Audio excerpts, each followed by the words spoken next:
Let's explore whether the Buddha can pull everyone out of suffering. This evening's lesson is drawn from a good-hearted question found on Reddit.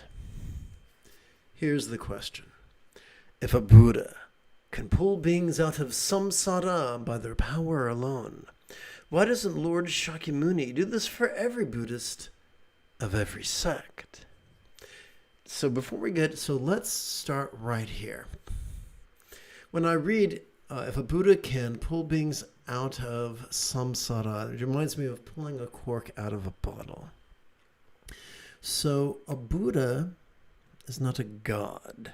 A Buddha is not a superhero, although it would be pretty cool if they were.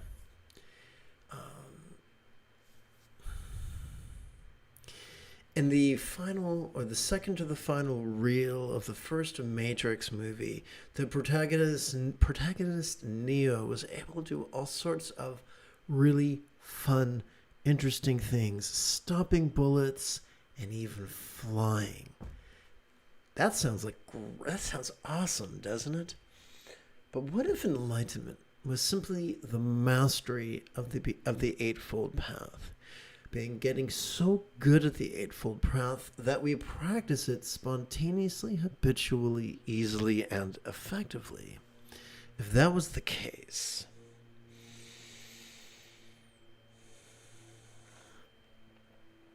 then the Buddha would not be a superhuman. His ability to help us would be indirect.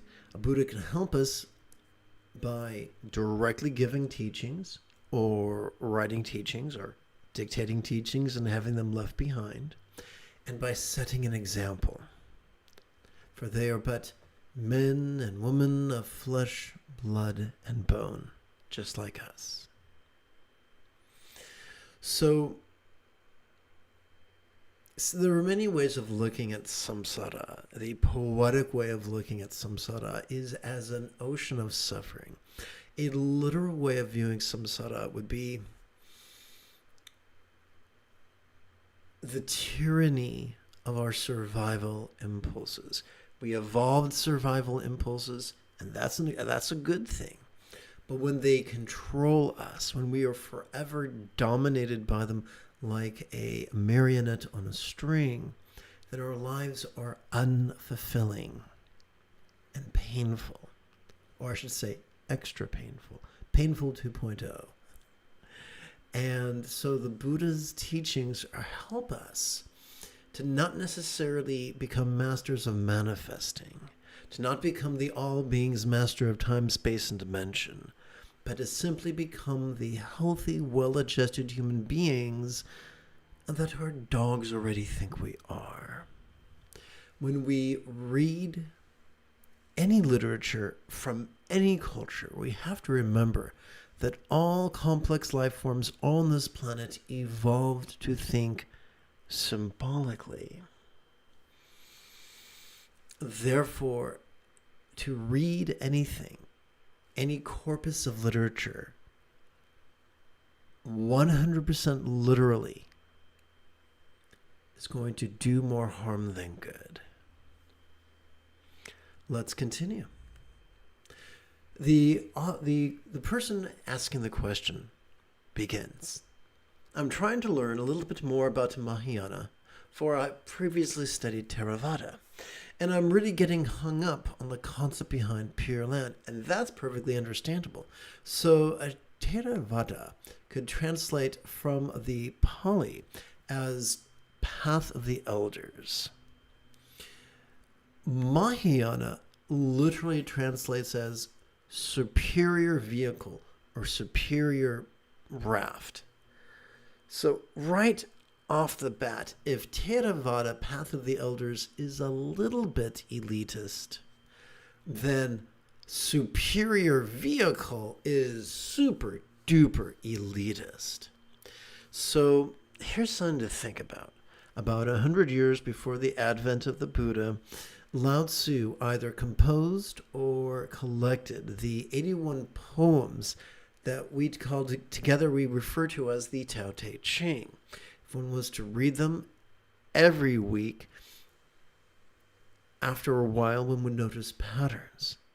A pattern that the author of the text is trying to get us to recognize which circumstances are yang and which are yin, which are spiritually patriarchal and which are spiritually matriarchal. And then, in a surprising turn of events, despite the raving of 10,000 stupid white people, the Tao Te Ching's theme is not the reconciliation of yin and yang, but to always choose yin instead of yang, to always choose spiritual matriarchy instead of spiritual patriarchy. But what has that to do with Buddhism? It didn't take very long in the history of Buddhist literature for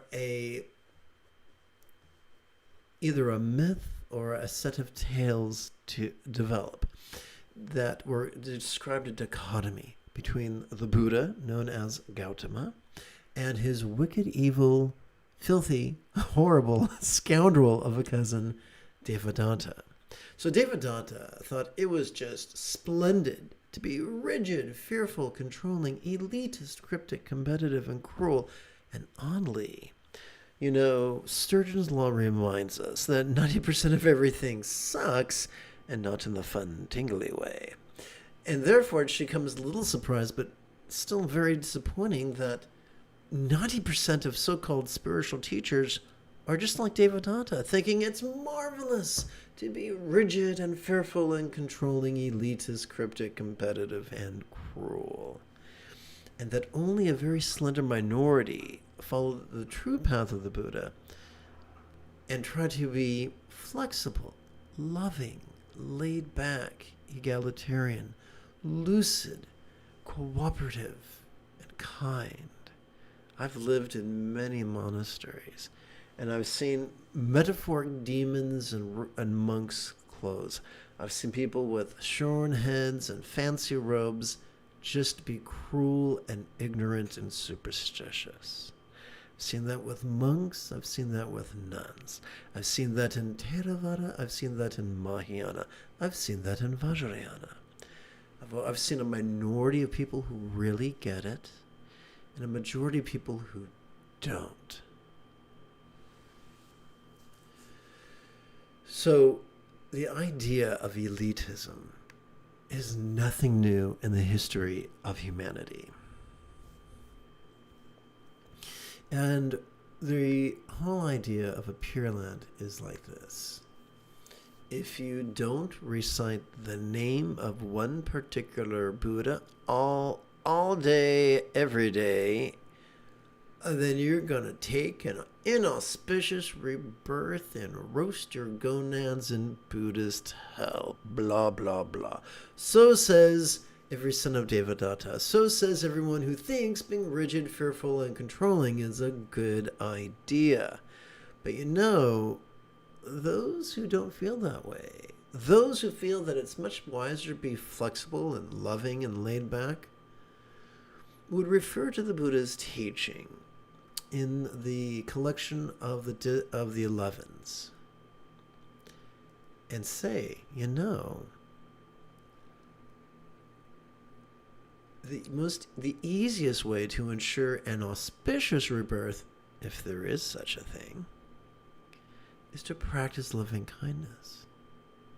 And the most efficient way to generate the highest form of loving kindness is simply to practice the Buddha's Eightfold Path, is simply to practice mindfulness and meditation and let everything else flow from that, naturally, effortlessly, spontaneously. Welcome, my friends, to the lazy bastard path of enlightenment.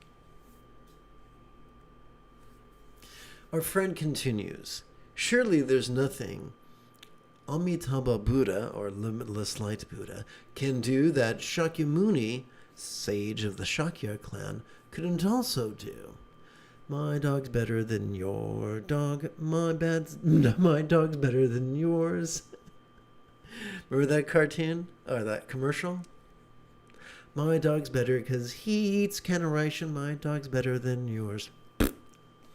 So, same thing. My teacher's better than yours. This Buddha is better than your Buddha. This country is better than your country. This language is better than your language. My mom's waffles are better than your mom's waffles. There's always going to be elitism. There's always going to be shitheadery. Consider, if you will, that wonderful meme of an anxious Woody and an overconfident Buzz Lightyear. Buzz Lightyear's hand is over Woody's shoulder, and his other hand is pointing expansively outward. And in Jigme land, Buzz says, shitheadery. Shitheadery everywhere.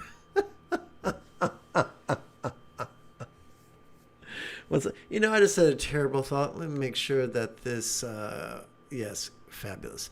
Last week, I waxed eloquent to a dead mic, so I just want to make sure everything's copacetic. So, yes, there are different sects with different scriptures that contradict each other. Not all scriptures are to be taken literally. And now let me remind you of something else that you already know. Not all that glitters is gold.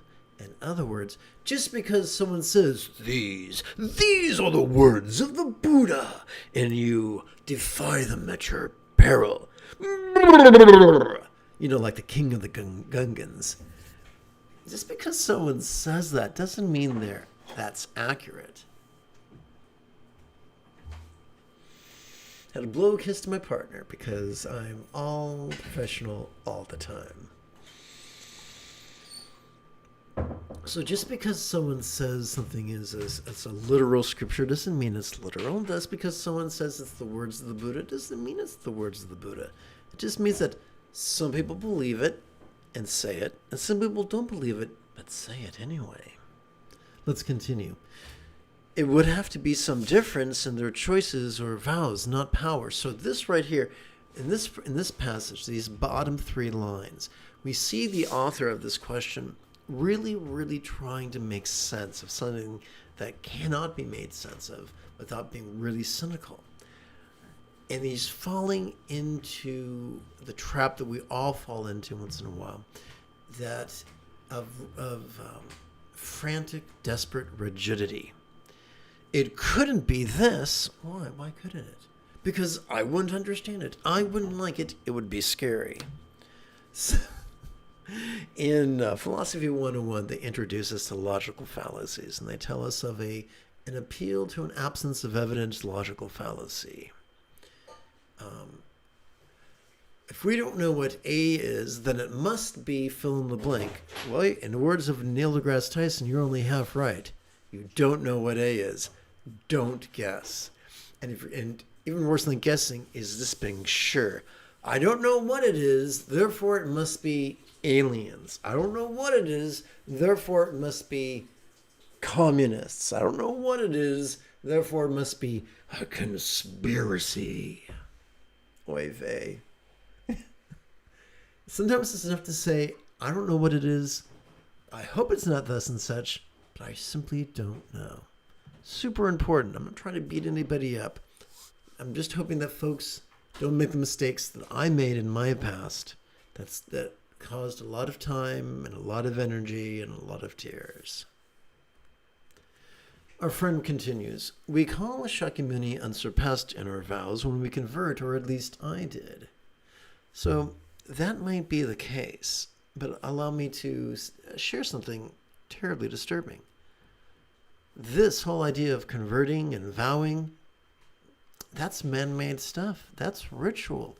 In the Dhammapada, we read better to spend 1 hour in meditation than a lifetime spent tending a sacred flame. The Buddha had no use for ritual. The Buddha taught folks the Eightfold Path. He taught folks how to practice mindfulness and meditation. And because of that mindfulness and meditation, how to flow, how to practice the effortless effort of the flow state. And from that effortless effort of the flow state, he taught people to notice change and to be loving. To let that love to affect our choices and wishes and utterances and deeds and commerce. That's it. That's the Buddha's path. Easy peasy lemon squeezy. When someone wants you to go through a ceremony, that's rigidity. That's coercion. That's manipulation. When someone wants you to take a vow, they're saying, hey, I want you to be rigid. I want you to do things out of fear of reprisal. Guys, we're supposed to be motivated by love. And that love is not because we said affirmations or really tried hard to be loving. It's just because when we practice mindfulness and meditation in the most sustainable way, love becomes effortless. Why would Shakyamuni direct people to another Buddha as if he is overwhelmed and needs help?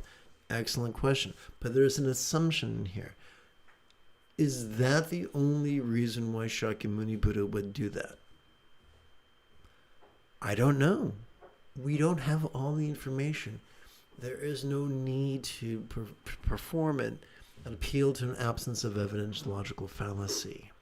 We could just as easily say, why would the Buddha get beamed up to the Starship Enterprise?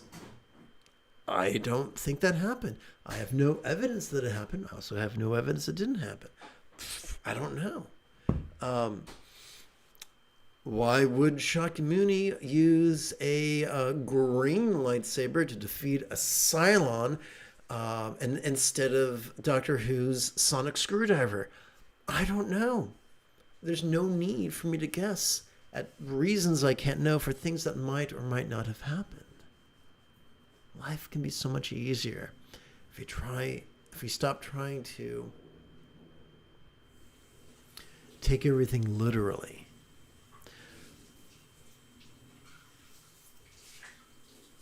A scientist, a good scientist, a great scientist, not talking about a lab technician, a great scientist is curious and flexible, and they go where the evidence leads them.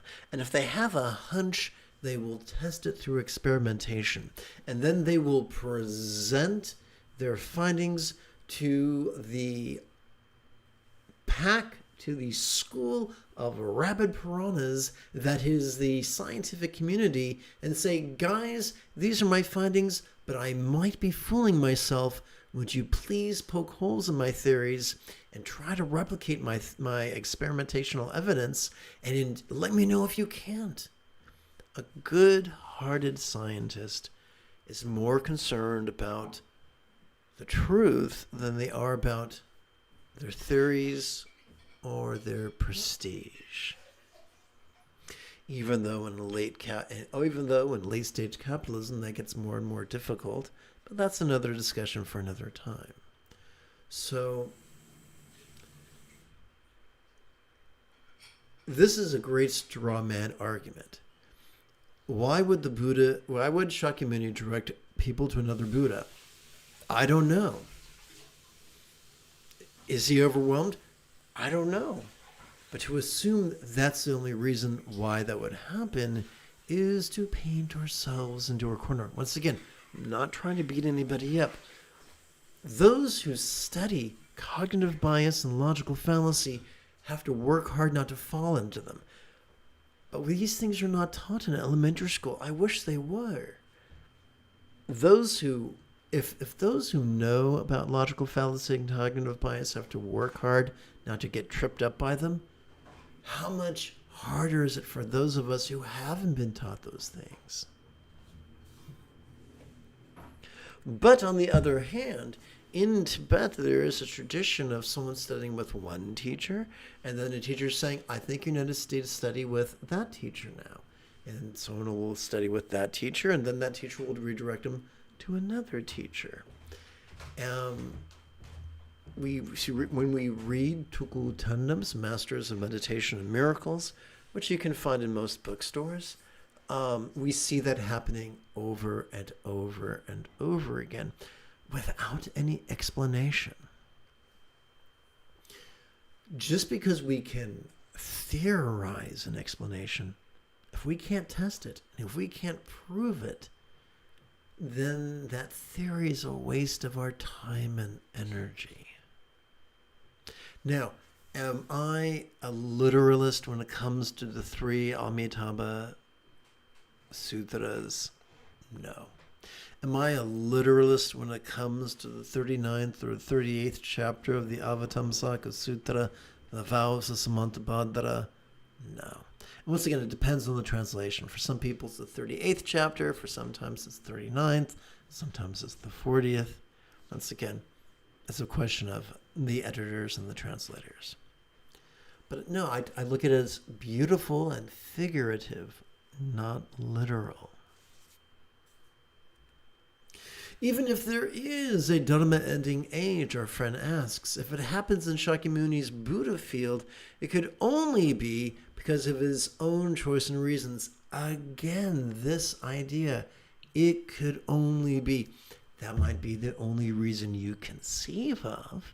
But last time I checked, the universe was under no obligation to make sense to this one mangy primate with a neat microphone. How about you? Just because I can't conceive that this mysterious object that some people call a Volkswagen SUV appeared in this driveway 10 minutes ago. Why? I don't know how it got here. Did aliens put it here? I don't know. Is it the aliens? Is it the communists? Is it the MAGAs? Is it the libtards? Who did it? I don't know. I don't care. It doesn't matter. There's a car here. Woohoo! I don't have to know the biography of every engineer and every technician who assembled it. I don't have to guess. I don't have to launch a jihad if your guesses differ from my guesses. It's a great big world. We have to prioritize what we're going to put our time and energy into. Wouldn't it be showing more compassion by directly bringing everyone out of samsara rather than only people in one sect? Yes, it would. And this whole idea that the only people who will take an auspicious rebirth are the people who do this one practice of this subsect of 1/3 of Buddhism, and nobody else in any other religion or spiritual tradition will take an auspicious rebirth. That is absurd. It's also absurd where a fundamentalist minister will say, this is the only congregation of true believers, and everybody else is going to burn in a lake of fire. Really? Really? That's what Christ taught? I'm so glad to know this now. There's always going to be some people who are elitist, who try to manipulate others to give them their time and their respect and their resources. It is despicable. But we find this in the religious world and the secular world. We find this in the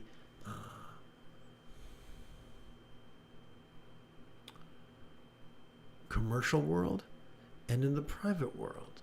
We see this vocationally. We see this recreationally. We see this interpersonally. We see this platonically. We see this romantically. There is no shortage of knuckleheads trying to manipulate and coerce and dominate others. It is sad, but not rare. Since only some Buddhists have a deep faith in Amitabha Buddha, or as he is known in China, and forgive my pronunciation, Amita, or as in Japan as Amida, different part of my tongue. One has a T, one has a D, blah, blah, blah.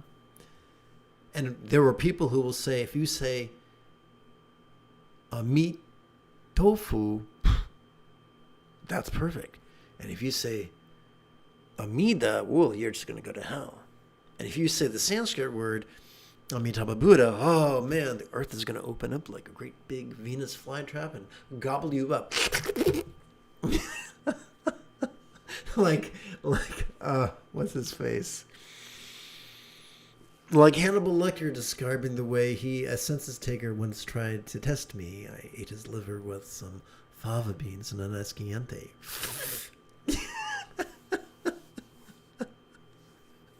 So there's always going to be people eager and enthusiastic to scare the shit out of you. This seems strange to me and reminds me of Calvinism, as if some people are just arbitrarily selected to receive a saving faith, whereas other people have their hearts hardened from on high. Oy vey. Yeah, that is scary and ugly and twisted, isn't it? And not unique to one culture or one ethnic group or one religion. When we look at the neuroscience of being a bastard, we see a lot of people acting as if they were just poo-poo heads, as if they suffered from neurofecal dysplasia. And there's all kinds of contributing factors. The more peril we live in, the more our amygdala lights up at the bottom of our limbic system, the more we exhaust our prefrontal cortex through active concentration and active contemplation, the more we're going to light up our amygdala, seat of aggression and anxiety.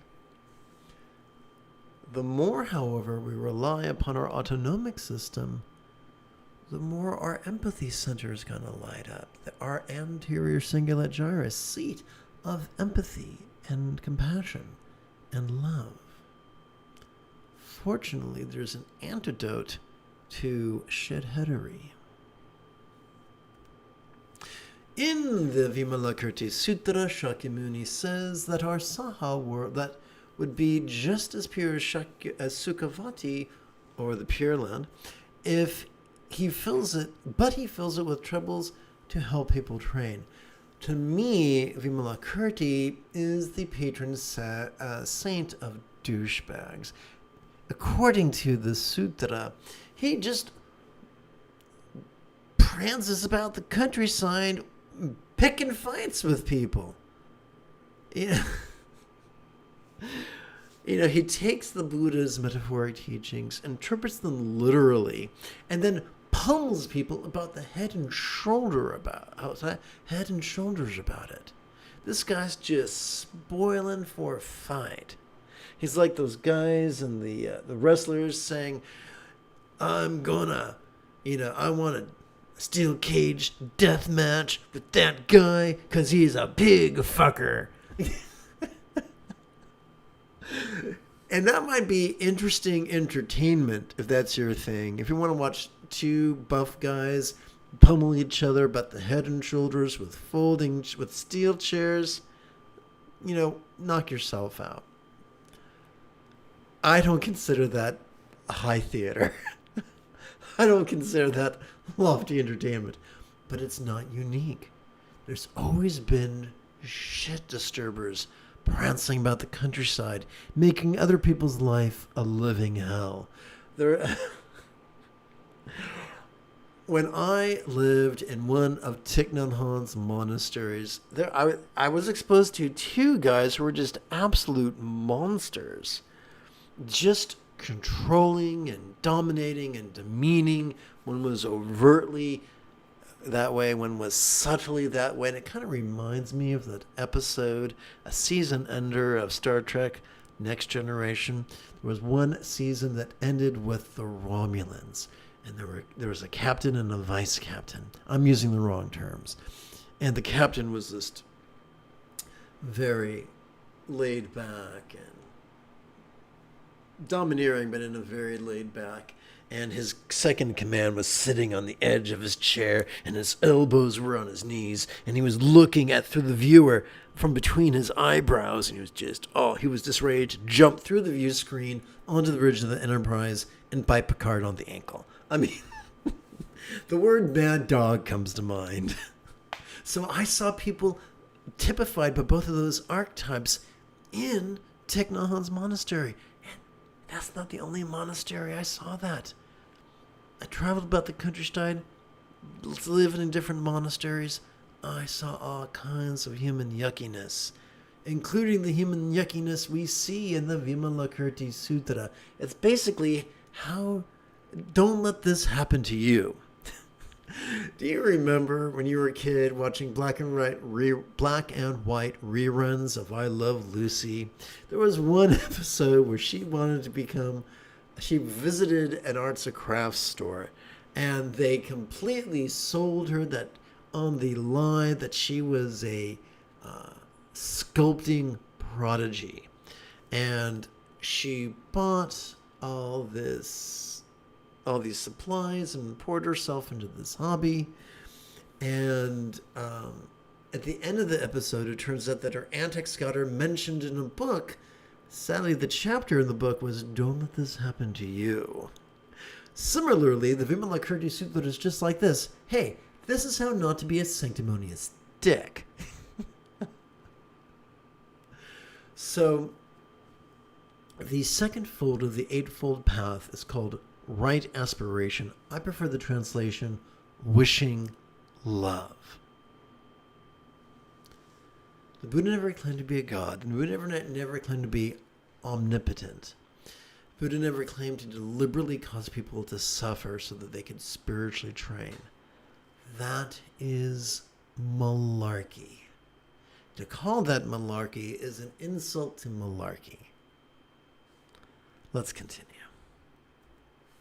Why would he do that if he's just going to tell people to leave and just go to Sukhavati anyway? Exactly. You know, when someone tells you, hey, man, here's the least you got to do to become a Buddha. 10 times a day, recite the name Amitabha 10 times. And spend your entire life doing that. And then someday you'll take an auspicious rebirth. The Buddha said, dude, practice twice a day. And you can just master this thing super quick. This thing is easy. And it's pleasurable. And it's fun. And it's not a chore. Taking a hot shower at the end of a long, hard day is not a chore. Going to bed with your partner and spooning and whispering sweet nothings in each other's ears is not a chore. Eating a delicious meal when you're hungry is not a chore. Watching your favorite television show or a movie you've been looking forward to is not a chore. The Buddha's path was never designed to be a chore or an obstacle or an ordeal. Unless you talk to a shithead. And they will suck the joy out of you as if they were a vampire and you were their first date.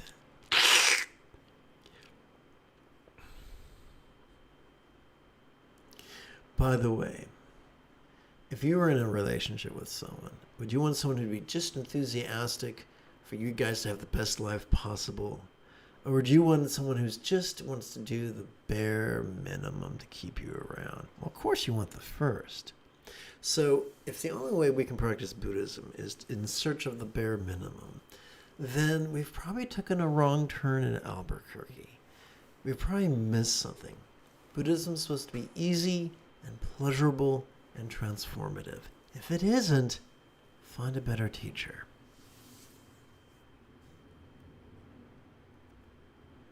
In the Lotus Sutra, he says, if Amida is our uncle, then he is our father. It seems like it could only be a choice, but I don't understand how it could be considered the most compassionate one. Then right there, if it doesn't strike you as being wise and loving, then find something that does strike you as wise and loving. If the adherents of an entire sect or subsect of Buddhism are rigid and fearful, then if you believe what they believe, and if you do what they do, the odds are you too will be rigid and fearful. I don't want to be rigid and fearful. I want to be flexible and loving and peaceful and happy and joyful. How about you? So I think I've covered all these points already spontaneously.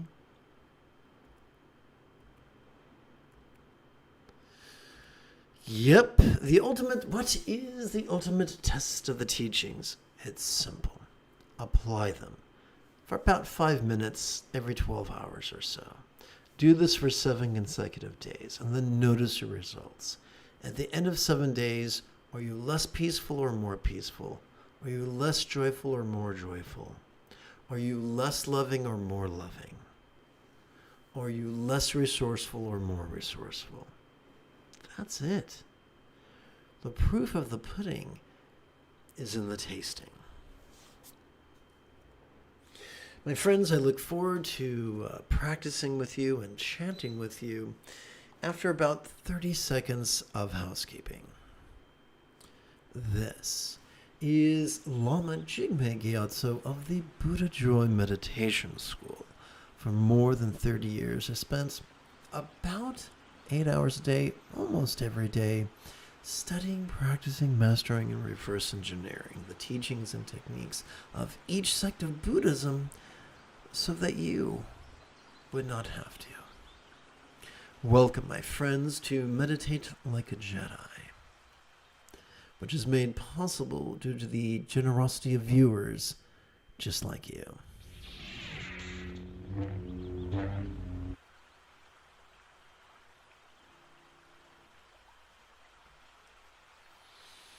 So let's skip ahead through the text and find a juicy place to start.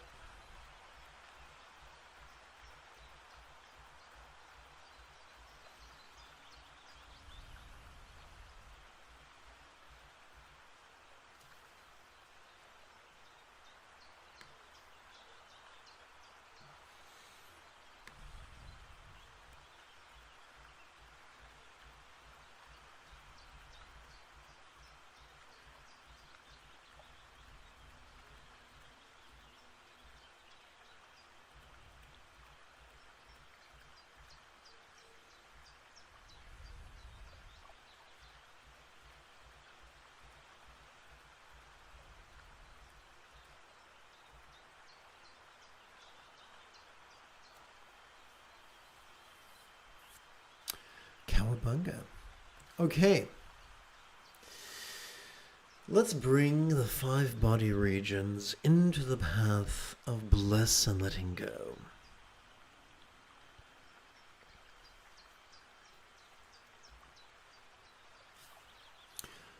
Please chat with me. As we relax into our exhalation, whatever lower abdomen we might have noticed during our previous inhalation could begin to feel as non-graspable as real or imagined omegosides, mustard seed size syllable of green light. As we breathe in, let us silently and mentally recite into awe. As we exhale, let us silently and mentally recite relaxing.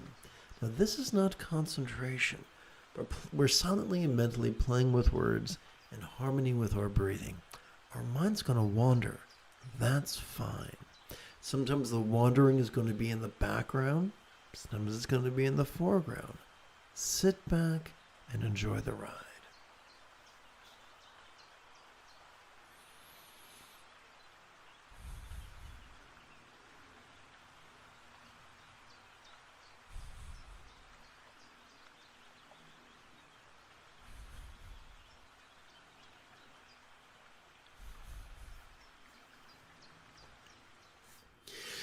As we relax into our exhalation, the area behind the navel that we might have noticed during our previous inhalation could begin to feel as non-graspable as real or imagined Ratnasambhavas, mustard seed-sized edible drum of gold light. Now, how graspable is light? Unless it's a laser, it's not graspable at all.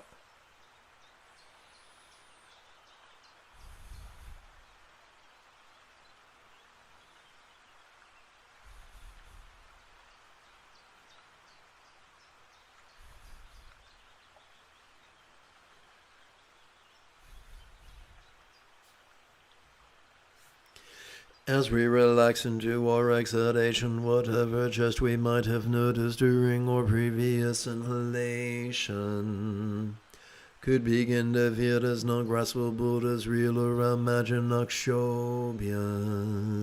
Mustard seed size edible hung of blue light.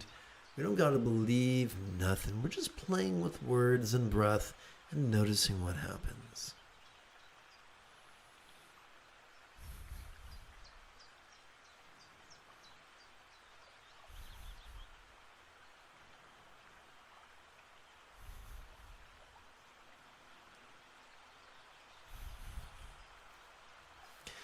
As we relax into our exhalation, whatever threat we might have noticed during our previous inhalation could begin to feel as non-graspable as real or imagined amitabhas. Mustard seed size edible 3 of red light.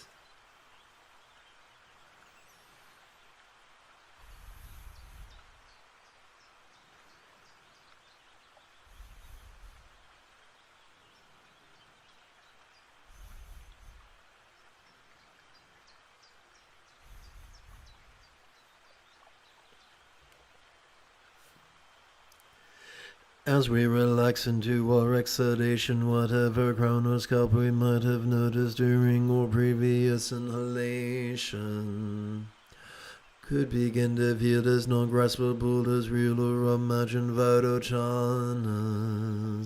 Mustard seed size little bloom of white light.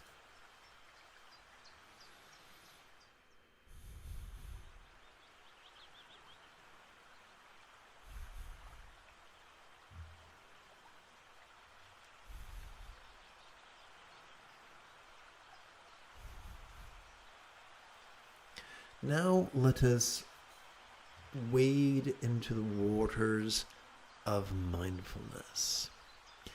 Every time we inhale, whether we know it or not, whether we mean to or not, whether we feel it or not, we are accessing the sympathetic nervous system. No, Virginia. It is not found within the 3-pound supercomputer between our ears. Instead, it is ensconced within the thoracic or ribcage region of our spinal cord, despite the fanciful nature of this illustration. No, it has not evolved to support either extreme of mind blanking or active concentration. Then what has it evolved to do? It has evolved to simply perceive, to help us perceive, and to perceive vulnerably, passively, viscerally, and randomly. It has been said by those more poetic than myself that vulnerability is the price of mindfulness. And we never feel quite as vulnerable as when we're naked. Perhaps that is why the individuals comprising this archetype of meditation are depicted as naked. During our inhalation, let's just kick back and watch the play of mind as it perceives, emotes, intends, reasons, recalls, and imagines. Externally, internally, physically, mentally, pleasurably, painfully, interesting, boringly, gloriously, and grotesquely. All the while we're watching this, while we're perceiving this, we can silently and mentally recite the demonstrative pronoun this. Doing so helps our brain to cooperate with our sympathetic nervous system. During our exhalation, we can relax into mind's non-graspable nature as silently and mentally we recite the one-syllable verb ease, which functions as a synonym of relax, and which is used as a verb in the in the 1970s Broadway musical The Wiz, where we were instructed to ease on down the road.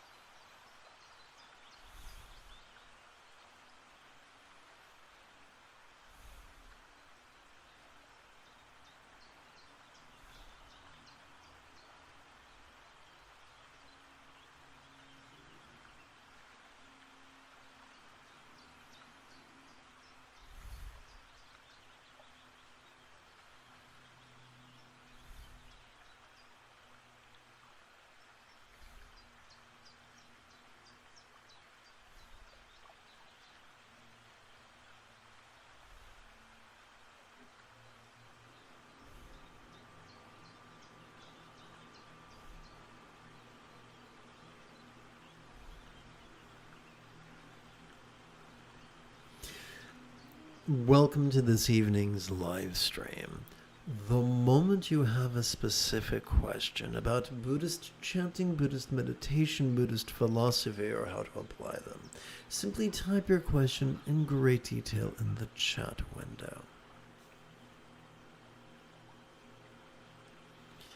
Now let's see if I'm clever enough to hit paste right now. What do you know?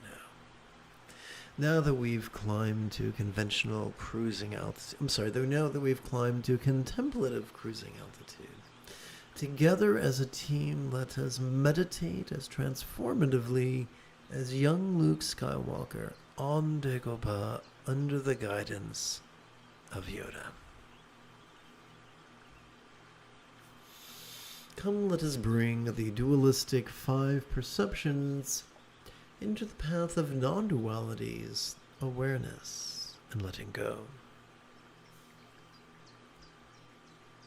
Please chant with me. As we relax into our exhalation, whatever dualistic experience of beauty or ugliness we might have noticed during our previous inhalation could begin to melt into the non-duality of simply seeing. As we breathe in, please silently and mentally recite the absurd phrase, into see. And during the exhalation, let us silently and mentally recite the 3-syllable verb relaxing. So if you were to accuse me of blithely butchering the English language for the sake of maintaining a 3-syllable count, then I would have to say that I'm guilty as charged.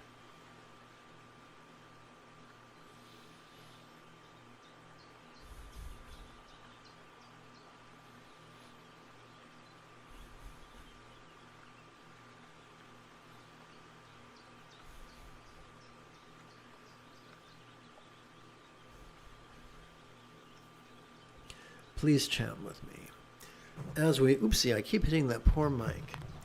As we relax into our exhalation, whatever dualistic experience of discord or harmony we might have noticed during our previous inhalation could begin to feel, take 2, could begin to melt into the non-duality of simply hearing.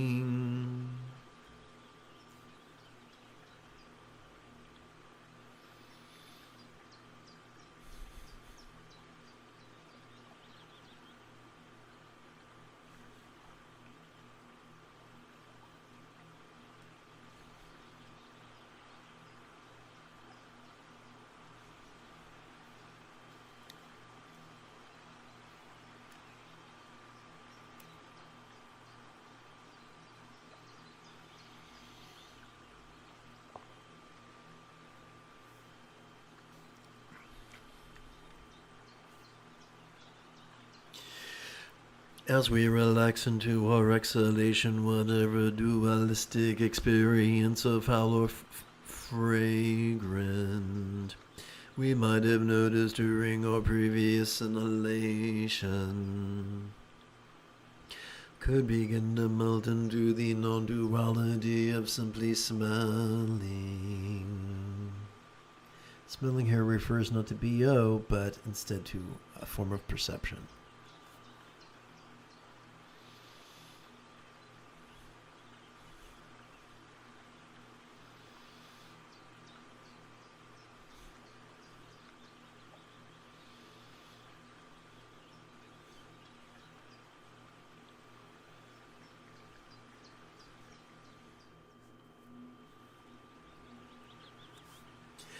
As we relax into our exhalation, whatever dualistic experience... Oh, look at that. This is what us big kids call an editing opportunity. As we relax into our exhalation, whatever dualistic experience of disgusting or delicious we might have noticed during our previous inhalation could begin to melt into the non-duality of simply tasting.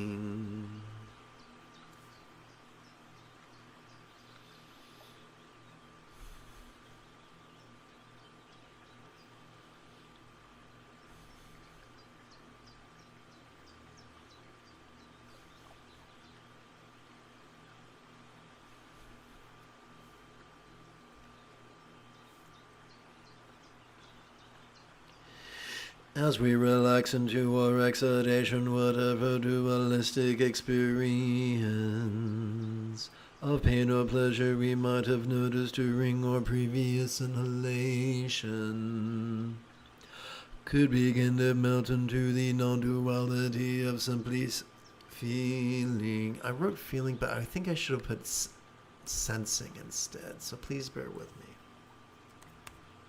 Whoops, that's interesting.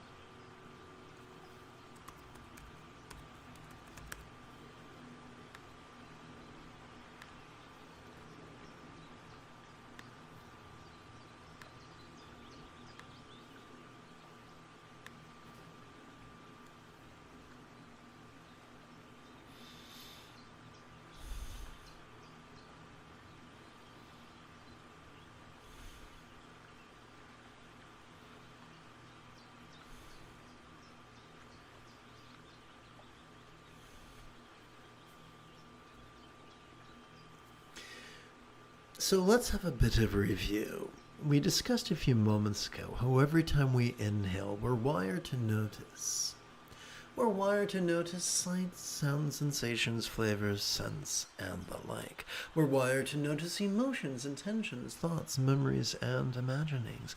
We're wired to notice the external, the internal, the physical, the mental, the pleasurable, the painful, the interesting, the boring, the glorious, and the grotesque. But what are we going to do with all this stuff that we noticed? Glad you asked. Every time we exhale, whether we know it or not, we are accessing our parasympathetic nervous system, ensconced within both the lower lumbar region of our spinal cord, as well as the tippy top of our cervical region. This parasympathetic nervous system has evolved to both physically relax as well as mentally release.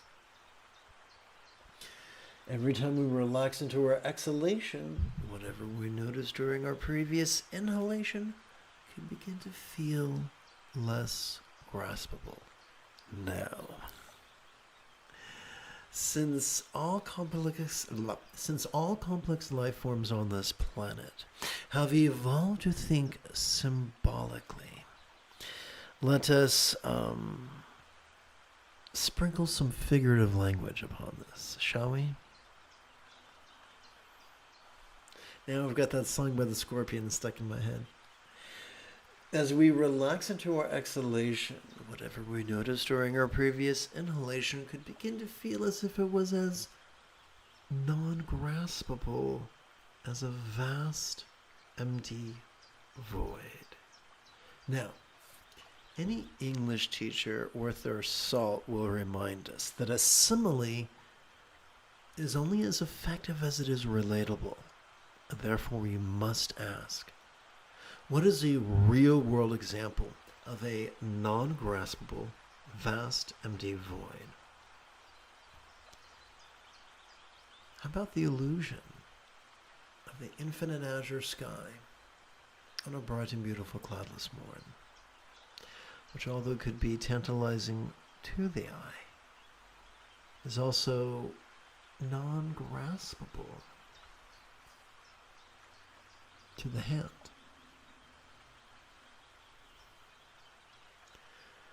Perhaps this is why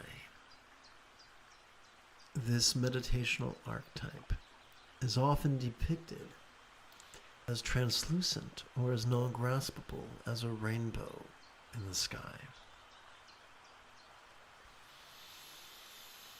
So, if mindfulness is the seventh fold of the Buddha's eightfold path, then meditation is the eighth fold, and the two are as simple. The practice of the two is as simple silently and mentally reciting this and ease during our inhalation and exhalation, remembering that this is a demonstrative pronoun, a label, and ease is a verb.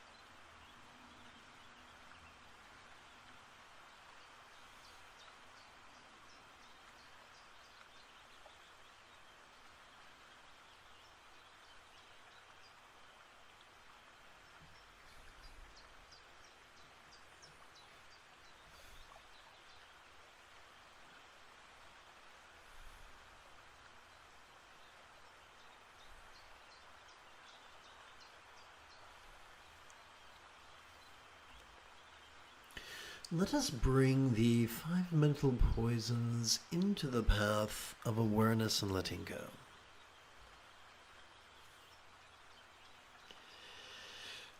As we relax into our exhalation, whatever hate we might have noticed during our previous inhalation could begin to feel as non-graspable as mirror-like wisdom's clairvoyant.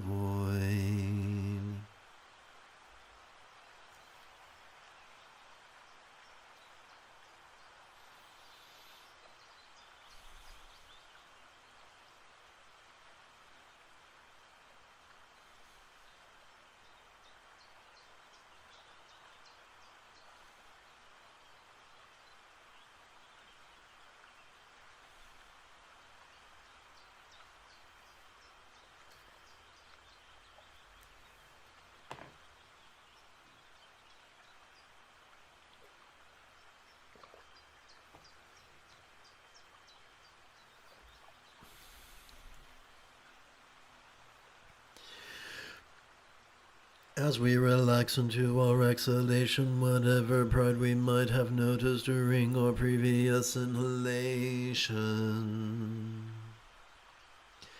could begin to feel as non-graspable as the equalizing wisdom of primordial voidness.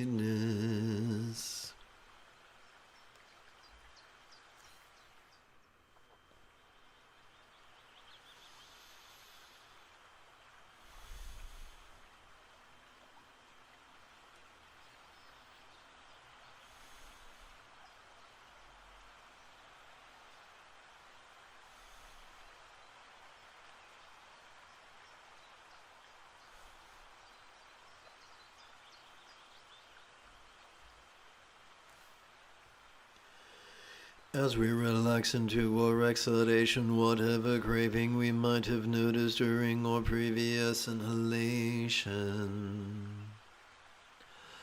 could begin to feel as non-graspable as descending wisdom's bliss void.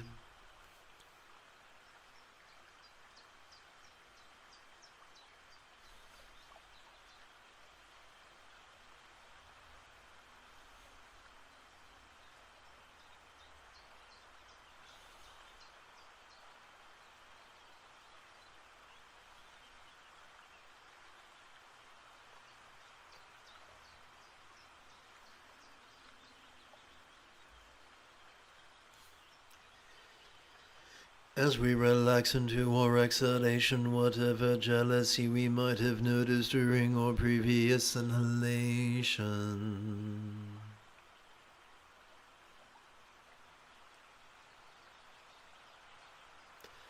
oh, that's interesting.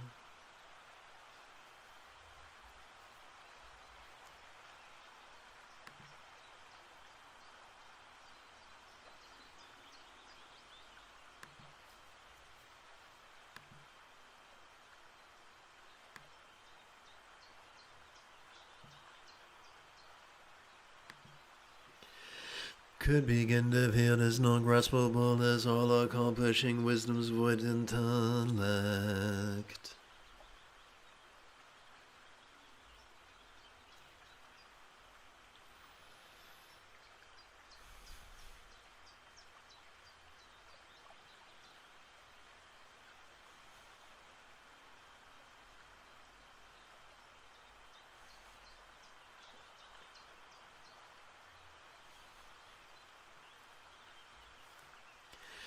As we relax into our exhalation, whatever confusion we might have noticed during our previous inhalation could begin to feel as non-graspable as all-pervasive wisdom's awareness void.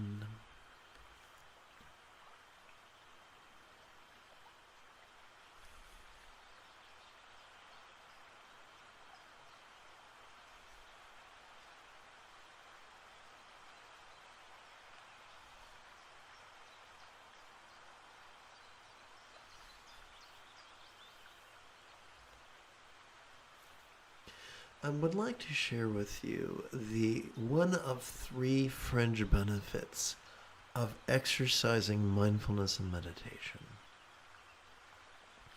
I would like to do so through the paradigm of bad news, good news. Every time we actively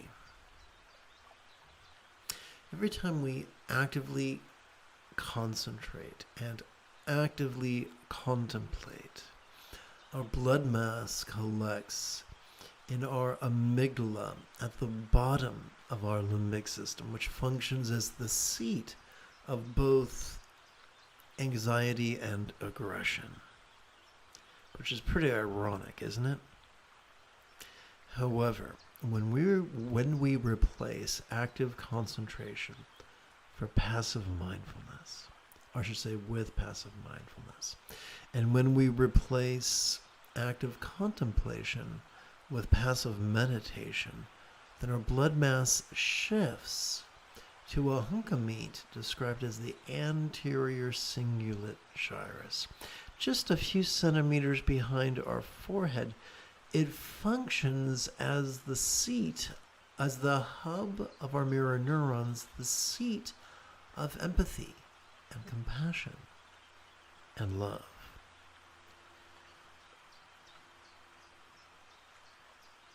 This is why the greatest Dzogchen Lamas of Tibet have insisted that the highest love is spontaneous and uncontrived. This is probably why this meditational archetype is depicted as beautiful. I should say the individuals comprising this meditational archetype are depicted as beautiful.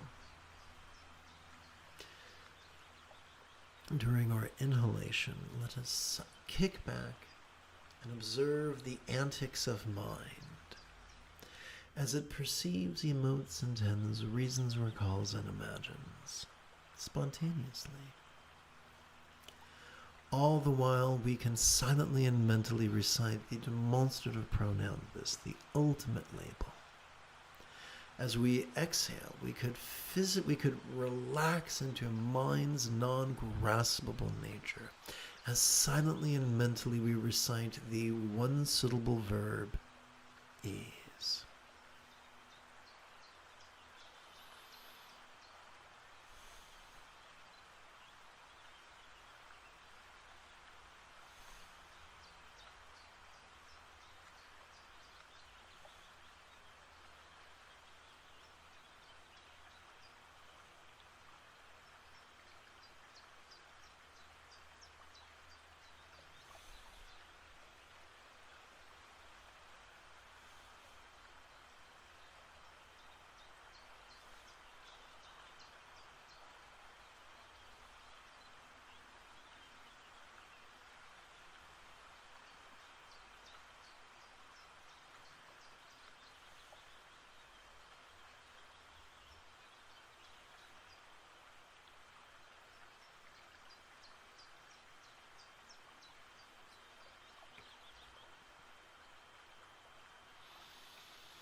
Let us bring the 5 aggregates into the path of awareness and letting go. Aggregate just means pile, and it's just one of several ways of organizing experience.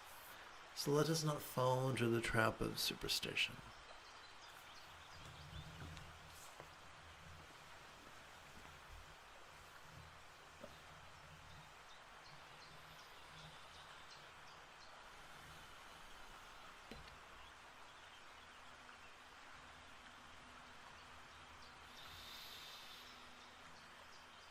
As we relax into our exhalation, whatever body or form we might have noticed during our previous inhalation could begin to feel as non-graspable as a vast empty void.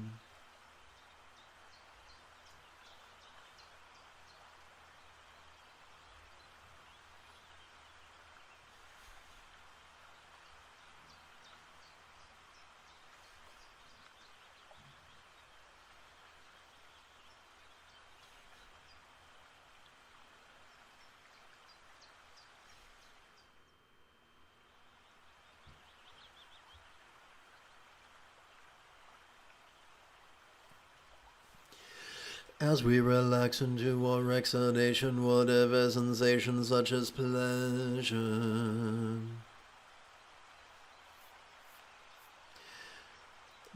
pain or neither we might have noticed during our previous inhalation could begin to feel as non-graspable as a vast empty void.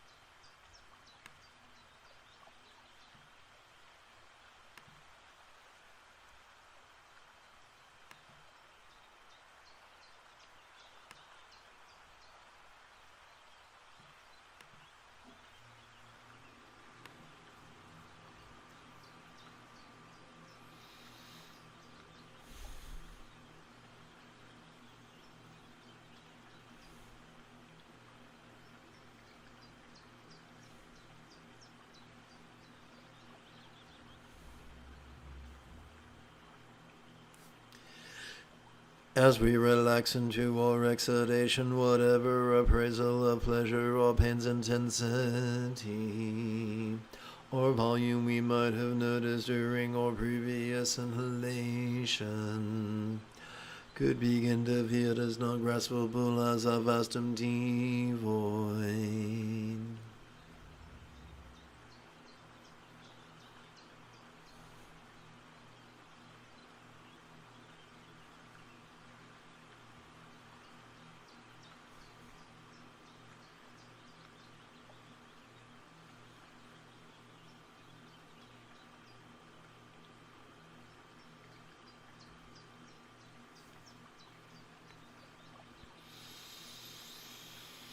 As we relax into our exhalation, whatever impulse such as fucking, feeding, flighting, fleeing, fainting, or fawning we might have noticed during our previous inhalation could begin to feel as non-graspable as a vast empty void.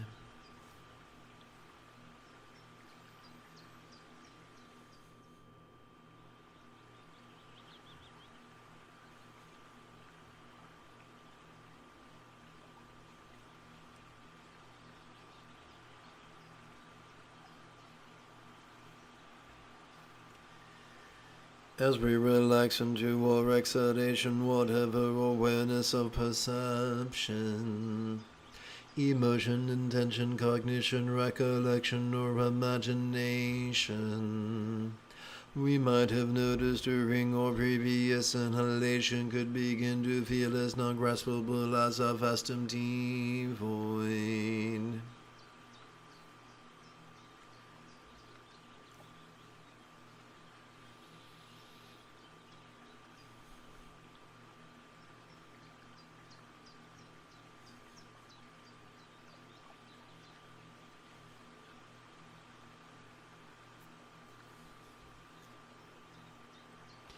I would like to share with you the second set of fringe benefits from our regular practice of mindfulness and meditation. Consider this gal who appears to be actively sporting in tantric union. She reminds us that contrivance is always trumped by spontaneity. Consider, if you will, her partner and how he seems to be passively savoring the same tantric union. This reminds us that not all spontaneity is created equal. For instance, the scattered spontaneity we might experience after our third espresso will always be trumped by the centered spontaneity that is the byproduct of mindfulness and meditation. Furthermore, when our choices, utterances, and deeds flow from the effortless effort, which is the sixth fold of the Buddha's Eightfold Path, when they flow from the effortless effort of love's centered spontaneity, their life could be very much like a paradise. Now, this would have been a much better simile if I would have used a different piece of artwork, so please bear with me. Let's see. Pictures.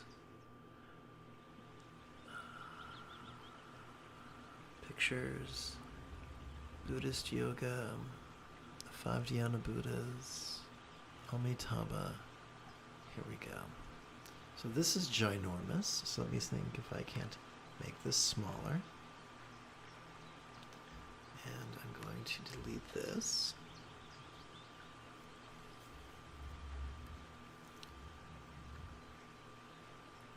And let's see if there is something going on here. And I can insert a spoon.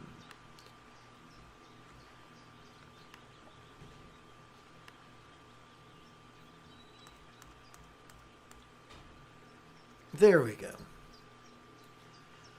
So, the more we flow from the centered spontaneity, the more our life can be like the real or imagined paradise or pure land or vati of a Buddha.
Let us bring the 5 thoughts into the path of awareness and letting go.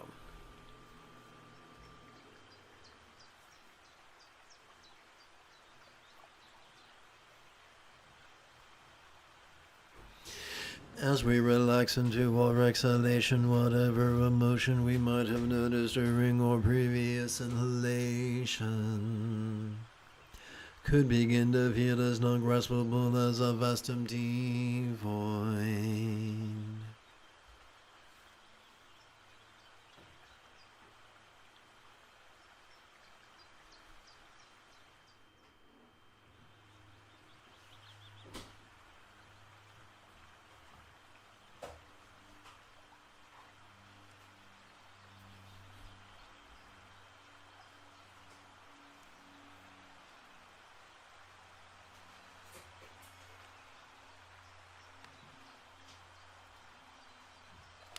Whoops, I wasn't expecting that.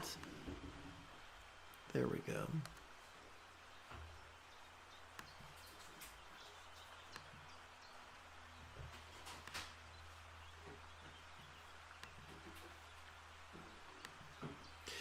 As we relax into our exhalation, whatever intention we might have noticed during our previous inhalation could begin to feel as non-graspable as a vast empty void.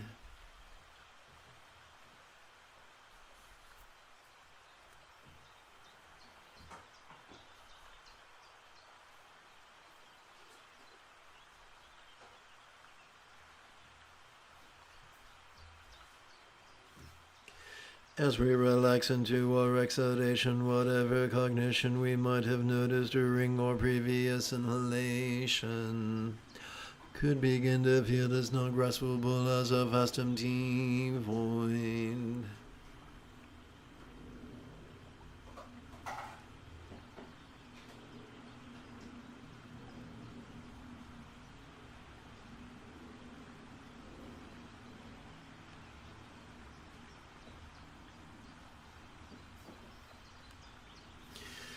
As we relax into our exhalation, whatever recollection we might have noticed during our previous inhalation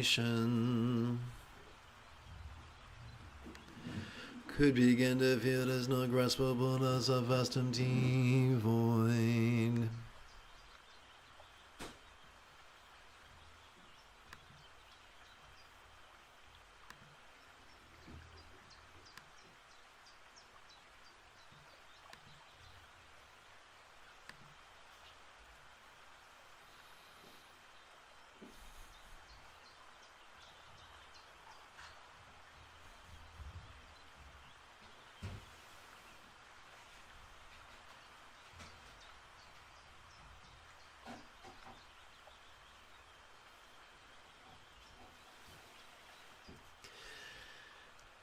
As we relax into our exhalation, whatever imagination we might have noticed during our previous inhalation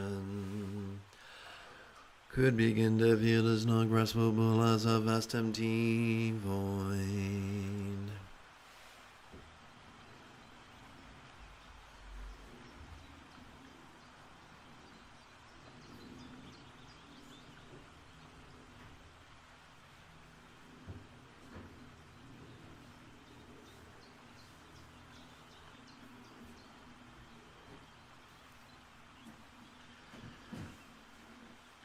I would like to share with you now the third set of fringe benefits that come from regularly training in mindfulness and meditation. The first fold of the Buddha's Eightfold Path is the right view of impermanence. Remember, every time we breathe in, we are wired to notice things, and we can't help but notice change. Sometimes we notice the subtle change, sometimes we notice jarring change, but change we notice in our sights and sounds, sensations, flavors, scents, and the like. We notice change in our emotions, intentions, thoughts, memories, and imaginings. We can't help but notice change. Externally, internally, physically, mentally, pleasurably, painfully, interestingly, boringly, gloriously, and even grotesquely. Ever-changing, one and all, there is nothing permanent to grasp.